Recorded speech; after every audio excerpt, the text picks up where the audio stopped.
Pie sienām karājās gleznas, sienas pulkstenis, kura sekundžu sirds puksti dobji pieskandināja istabu. Vecie krēsli kā sargi apsargāja galdu, kurš kā kamieļa mugura bija nokrauts ar vajadzīgām un sen aizmirstām lietām. Lielais masīvais ozolkoka skapis reizēm mīlēja sev pievērst uzmanību.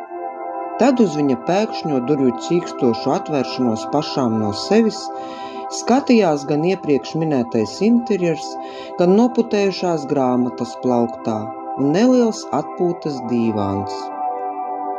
Dīvāns uz sava mīkstā vēdera jau sen nebija jutis nevienu sēdētāju. Arī loga rūts varēja apstiprināt istabas biedra dīvāna teikto. Loga acis savā pārziņā pārņemts zirneklis, kurš kā veikls meistars tad tur visu ierīkoja pēc sava prāta. Protams, ka pirmie bija tīklu aušanas darbi. Vakara saule, kā ziņkārīga kaimiņiene, ielūkojās miegā grimstošajā istabā. Visi jau laidās snaudā, bet saule redzēja, ka bija viens, kuram vēl miegs neprātā. Tā bija liela, tumši melni brūna, kā augusta nakts, māla vāze. Tā stāvēja istabas pašā stūrī un pašai nesaprotot kāpēc, bet kaut ko gaidīja. Varbūt tas bija tāpēc, ka tur aiz loga nepārprotami ziedoņa laiks pastaigājās pa pļavām, dārziem, apmīļojot visus. Pēc katra ziedoņa pieskāriena uzziedēja krāšņās pavasara puķes, koki, krūmi. Likās, ka katrs sacenšas, kuram ir krāšņāka rota. Visiem par brīnumu istabā bija čīkstoša skaņa. Pat ozolkoka skapis bija pārsteigts, jo šoreiz tas nebija pie vainas. Čīkstētājs bija istabas durvis. Tās vērās klusi, žēlabaini, radot iespaidu, ka labprāt vēl paliktu aizvērtas. Tur stāvēja veca, salīkusi sieviņa, kurai rokās bija smaržojoši, ziedoši zari. To iepriekš nosauktie istabas kaimiņi jau sen bija aizmirsuši, jo šādu skaistumu sen nebija redzējuši. Istabas saimniece ienāca dziļāk un apsēdās uz dīvāna, kurš necerēja tādai dīvāna laimei, ka pēc tik ilga laika varēs pildīt savu svarīgo funkciju. Vecās sievas mati bija sidrabaini sirmi, saņemti nelielā, pusizjukušā copē. Seja bija vienās grumbās. Likās, ka kāds nebūtu žēlojis laiku un cītīgi kā ar drebošu roku tur visu grumbu rakstu sazīmējis. Bet šis zīmētājs nebija padomājis par vienu, ka tāpat varēja nojaust, cik šī vecā sieva jaunībā ir bijusi skaista. Acis, kuras slēpās aiz noslīdējušiem plakstiņiem, vēl ar vien atblāzmoja jaunības krāsu, gan burtiskā, gan pārnestā nozīmē. Zilie slīteres sili varētu sacensties ar sirmās kundzes acu krāsu, skaista un neatkārtojama. Dzīslainās rokas, no darba izmocītie pirksti turēja neizsakāmu maigumu un skaistumu. Šis skaistums vēl pie šī visa telpu piepildīja ar smaržu, kuru nevar aprakstīt. Pat istabas viešņa tam nespēja turēties pretī, jo viņas seja paslēpās šajā brīnumā un kāri ieelpoja ziedoņa aromātu. Tajā pavasarī ziedonis atkal bija klāt un apstaigāja tuvējos laukus, pļavas, dārzus. Vakar sliegus dēļ jau grasījās lūgt nakti. Pa tuvējo parku vēl staigāja kāds. Mēnesis atvēris savus mākoņa aizkarus, neapmierināti lūkojās lejā. Jaunās meitenes tumšās bizes, zilās acis un skaistais augums lika pat mēnesim uzsmaidīt un aizmirst pirms brīža izrādīto neapmierinātību. Cerīne steidzās uz satikšanos. Jā, jūs nepārklausījāties, Cerīne! Meitenes sirds mīļotais nāca jau pretī, Artūrs. Stalts, stipriem pleciem, gaišām mīļām acīm. Atkal redzēšanās prieks.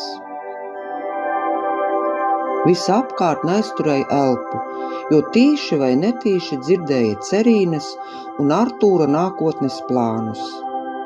Tie bija par svarīgu dienu, jaunas ģimenes dibināšana. Vīteroja putni, upēs zivis kā sveicienu sūtīja ūdens burbulīšus, un debesīs mākoņi iekārtojās kā skatītāji sēdvietās, lai labāk noskatītos svarīgās dienas notikumus. Balta kā eņģelis, Cerīne ienāca pa plaši atvērtajām baznīcas durvīm. Viesi un Artūrs aizturēja elpu no ieraudzītā.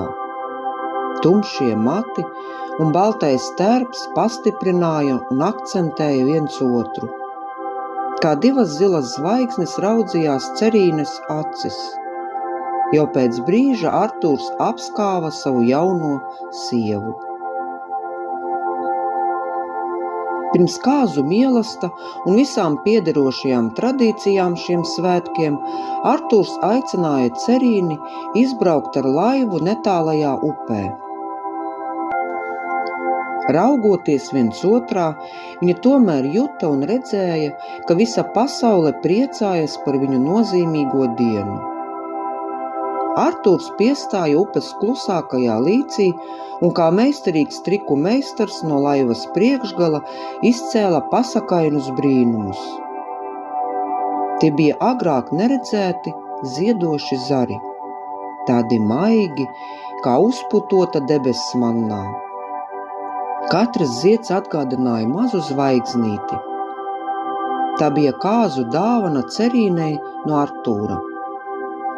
Šo ziedošo krūmu Artūrs bija rūpīgi audzējis, laistījis, lolojis, lai tas uzzied šajā tik laimīgajā dienā. To smarža likās, ka apņem kā burvju plīvurā visu apkārtni. Cerīne vērīgi aplūkoja Artūra dāvanu.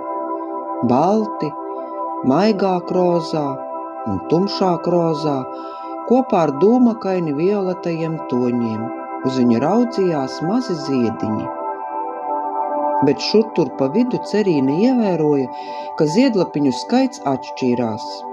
Pārsvarā ziediņi bija 4 ziedlapiņu ritmā, bet bija arī pa kādam ziediņam ar 3, 5 vai pat 6 ziedlapiņām. Tu esi vērīga, tās ir laimītes, kuras tā uzreiz nesaskatīsi. Jābūt pacietīgam, jāmeklē. Smaidot paskaidroja jaunais vīrs. Bet kas tie ir? Vēl elpojot to smaržu jautāja Cerīne. Ceriņi! Tos es izaudzēju, izloloju pats, domājot par tevi, atbildēja Artūrs.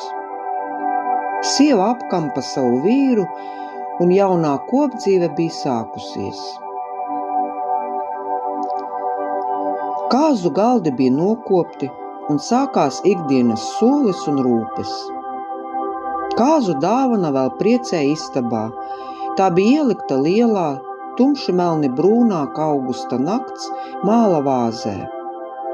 Vāze bija lepna par tik svarīgu uzdevumu. Artūra sirdslieta bija ceriņu audzēšana un pavasaros sievas iepriecināšana ar skaistajiem ziediem, uz kuriem pat bites baidījās nosēsties, jo neuzdrošinājās ar spārniem izjaukt ziedu skaistumu. Tad abiem, Cerīnei un Artūram, bija ko darīt rāmajos maija vakaros, meklēt ceriņos laimītes.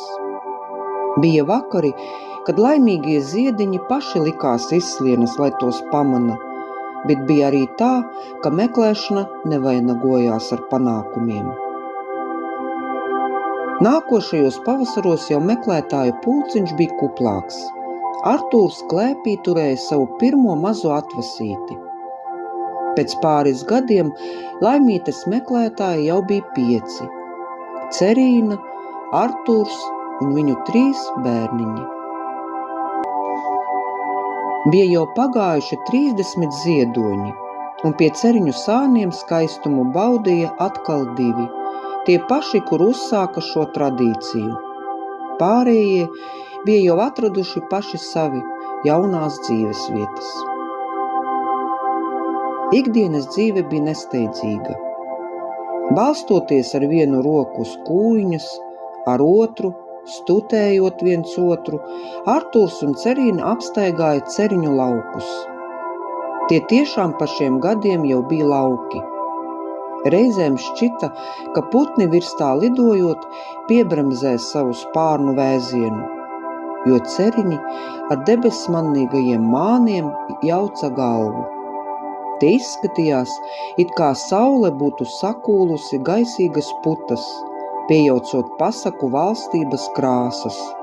Ar lielu karoti tā saudzīgi saliek Ceriņu zaros, lai jautrāka ikdiena tajā visā iemetot pa kādai laimes cukura druputei.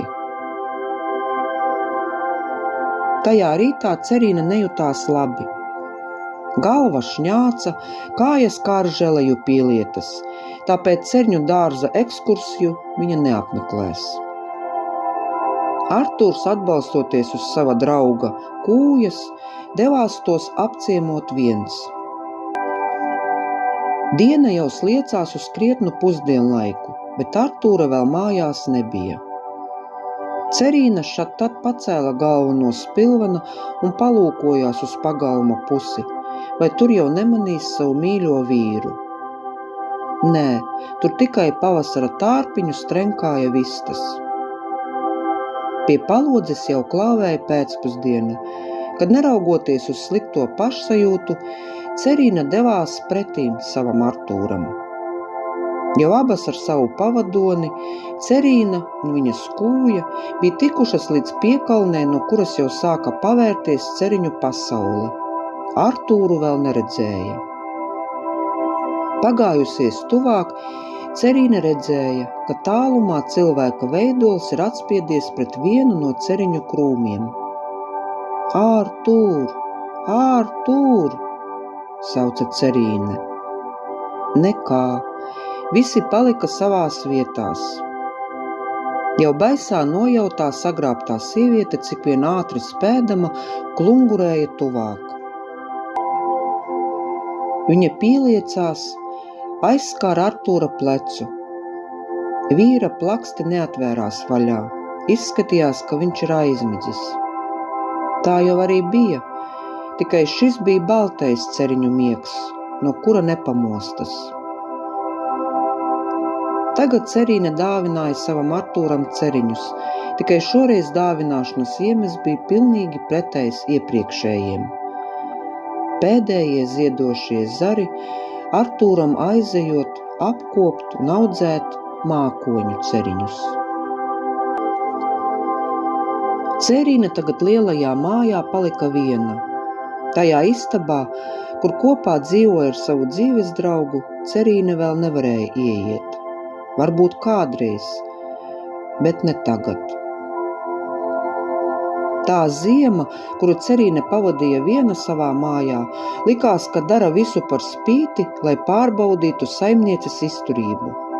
Jau nepietika ar to, ka uznāca nežēlīgs kailsals. Vēl pāri visam pavasara pusē uznāca tāds putenis, kurš Cerīni iesprostoja no ārpasaules. Cerīne zināja, ka tuvojoties kailsalam, Artūrs mēģinātu glābt savus ceriņus, vismaz piesedzot tos. Bet tā kā gadu nasta un abas ar kūju šo uzdevumu nevarēja veikt, tad bija tik jāpaļaujas, ka varbūt ceriņi būs stiprāki par kailsala asajiem zobiem. Kad visas taciņas un ceļi jau bija atbrīvojušies no sniega stiprajiem apskāvieniem, tad pirmais, ko Cerīne gāja, bija pie ceriņiem. Drebošu sirdi tā plūkoja. Bija noticis neizbēgamais. Kailsavs, kā rīīgs suns, bija nokodis ceriņus. Vecā sieva nosēdās un caur asarām skatoties debesīs, lūdza savam Artūram piedošanu. Piedod, nenosargāju. Jau viss liecināja par pavasara atnākšanu. Kaut kas vilka Cerīni vēlreiz aiziet uz ceriņu lauku. Likās, ka viņa skūju kā metāla detektoru pievelk viens ceriņu krūms. Tajā vārgi laukā spraucās pāris atvasītes. Cerīne saprata, ka Artūrs ir piedevis, un kā zīmi par to ir atsaucis pie šī krūma, kuram palīdzējis atkopties no Kailsavas zobiem.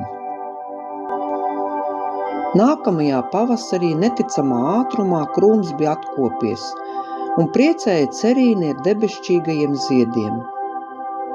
Vecā sieva tos nolauzusi, juta, ka ir tā diena, kad varēs ieiet tajā istabā, kura stāvēja ilgi tukša. Istabā, kurā vēl bija viņas un Artūra sapņi, runas, smiekli, kopā būšana. Tumšā māla vāze izslējās vēl svarīgākā pozā, jo viņas vāzes intuīcija bija pareiza. Šodien tiešām būs svarīga diena. Cerina piecēlās no dīvāna un ielika ceriņus vāzē. Tāpat kā pirms gandrīz pusgadsimta, kad tajā pašā vāzē ceriņus kārtoja jauna meitene, tumšām bizēm, zilām kā slīteres sili acīm. Tie tev, Artūr, noglāstot ceriņu ziedus, noteica Cerīne, un viena laimīte pastiepās pretī ar 3 ziedlapiņām, kā atgādinot, ka ir ticība, cerība un mīlestība. Laimes mirkļus nevajag daudz, jo tad cilvēks var pierast pie tā un pie tam ātri. Laime ir īsu brīdi, jāmāk to sajust, tāpat kā ceriņu ziedēšanas laiks. Saules uzputoties ziedi nozied ātri, bet to burvība un smarža silda visu atlikušo gadu līdz nākamajam ziedoņa laikam. Šo pasaku sacerēja un ierunāja Dace Veikša.